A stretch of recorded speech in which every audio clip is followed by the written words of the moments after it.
2 new videos within 7 days of each other?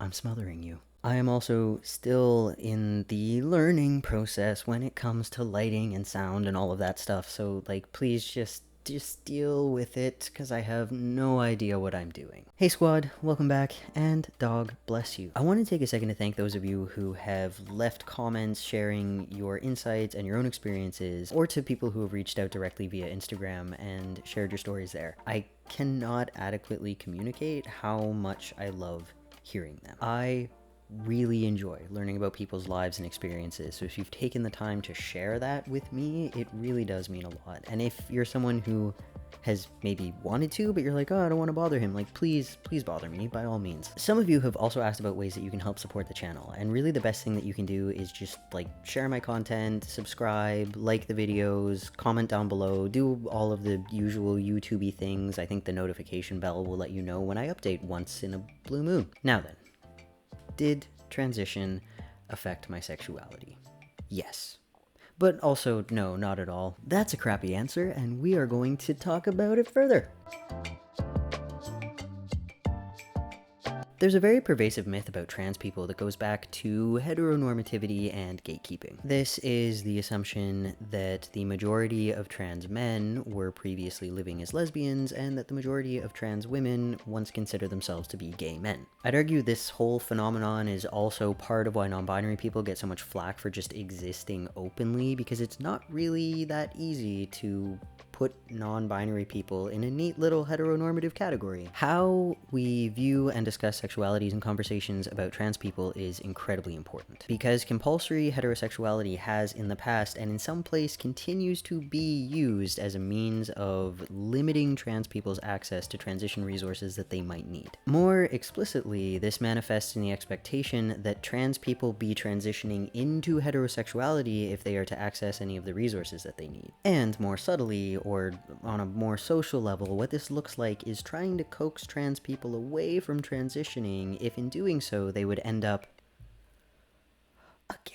These attitudes often come up within the LGBTQ+ community as well, wherein certain people express a kind of resentment towards non-heterosexual trans people for giving up their straight privilege, I guess? Basically, it comes down to an internalized understanding of any non-heterosexual romantic and sexual identities as being derivative, lesser, or undesirable. Big shocker, apparently transphobia has a lot of homophobia in it. On a serious side note though, if you are a cis gay man or a cis lesbian woman who has been struggling with these attitudes, thank you very much for being here to listen. I encourage you to continue with this process of learning about trans people and unpacking any of the feelings that you might have surrounding the trans community. And while you're doing that, I encourage you to think about the messages that you may have internalized about your own sexuality as well. Also, I will be revisiting this topic specifically in much greater detail going forward, so please stay tuned. I promise there was a reason that I talked about all of this. I cannot speak for every trans person, so I'm not going to. I'm just going to talk about my own experience instead. I've talked a fair amount about it before, but prior to coming out, I was really adept at convincing myself that all of the feelings that I was feeling weren't real. One of the ways I did this was through my sexuality. Now, I'm a proud bisexual, and I've known this about myself for quite some time, but I've always had more of a leaning towards men, and this tendency would always come to mind every time I tried to pull the gender thread, because I had deeply internalized the messages about heterosexuality being the default. And given that I was born in 1989, I know I'm old, I still use my phone as a phone.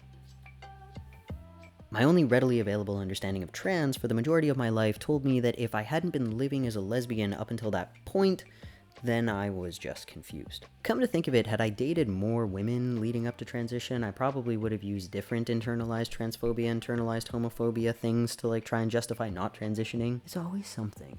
It's always something. You're either a confused straight woman or you're the lost lesbian sister. Maybe people are just trans. It took a shamefully long time for me to disentangle my gender identity from my sexuality, but in doing so, I gained a much more nuanced, affirming understanding of both. Confronting the homophobia inherent within my denial of my gender identity was one hell of a wild ride. Being publicly read as a man by the people around me happened around 6 months on HRT, but it took over a year on testosterone for my brain to catch up and really view myself as a man in every context at all times. And as this view of myself really began to settle, I began to engage in behaviors that, to me, were more in line with that newfound security as a man. I was confronting not only my own manhood, but my understanding of manhood in general. And with this, my sexuality began to shift considerably in favor of an attraction to women specifically. I started questioning where I fell on the sexuality chart, which isn't unheard of. I'm sure many of you watching this are familiar with the bi-cycle. You know, flip-flopping back and forth between what if I'm gay and just scared to confirm it, and what if I'm straight and just lying to myself. Thank the freaking stars for non-binary people who, just by virtue of existing and being attractive, single-handedly kept me tethered to my queer identity. Fun fact, everyone who experiences attraction has at one point been attracted to a non-binary person, and that makes everybody queer. I don't make the rules. I don't make the rules. Y'all are gay. Whoops. While exploring the possibility of a preference for women was not in and of itself a bad thing, the more I looked into it, the more it revealed the fact that somewhere in my understanding of what a man is, there is the attraction to women. That is, my understanding of manhood necessitated some level of heterosexuality or performative heterosexuality. And that was a whole thing to unpack. At no point in my upbringing was this ever implied or stated in any capacity. For someone from rural Ontario, I was actually really lucky to have the gender role smashing, different sexuality celebrating upbringing that I had. But the coaching we get from society is very insidious, and it tends to get its hooks in regardless of how accepting or educated we believe ourselves to be. And one of its most effective means of doing this is through venues of self-doubt and self-hatred. I mean, why do you think transmedicalism has held on as long as it has?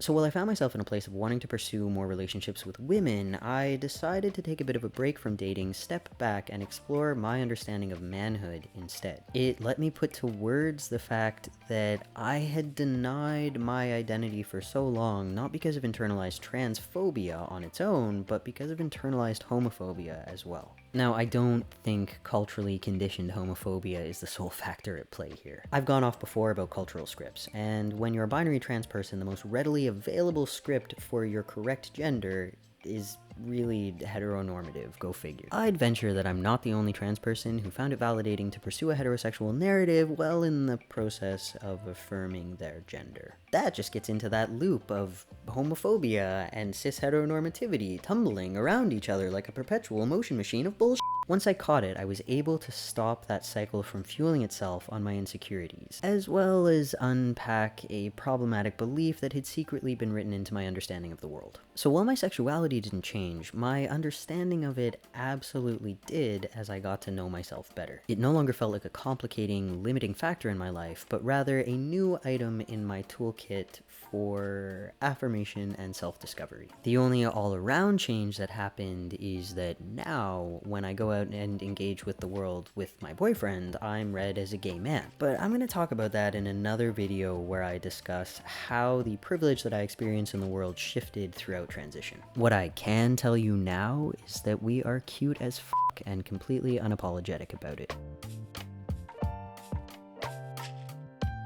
So many myths still persist about the queer community, especially trans people. Thankfully, as more of us come out and share our experiences, these myths continue to fizzle. It took about 27 years before I was ever exposed to the information that most trans people are not actually heterosexual. The vast majority of us are actually pansexual, bisexual, or simply identify as queer. Now, many trans people do find that their sexuality changes as they transition. Sometimes it's a matter of contrast. If someone really liked different gender pairings before transition, it might flip and they'll like different gender pairings after transition. If someone typically prefers gender symmetry, they'll probably carry that preference through transition as well. Some people might be like me and for inexplicable reasons prefer men, even though we're kind of the worst. I don't know. It's a joke.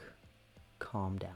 The grand takeaway is that there's really no tether between sexuality and gender. Now, sometimes those two things interact in very important ways. I don't want to erase that, but one does not define the other. Your sexuality, or lack thereof, regardless of how you define it, should simply be another way for you to understand and love yourself. So go forth, be gay, do crime, and I will see you next time.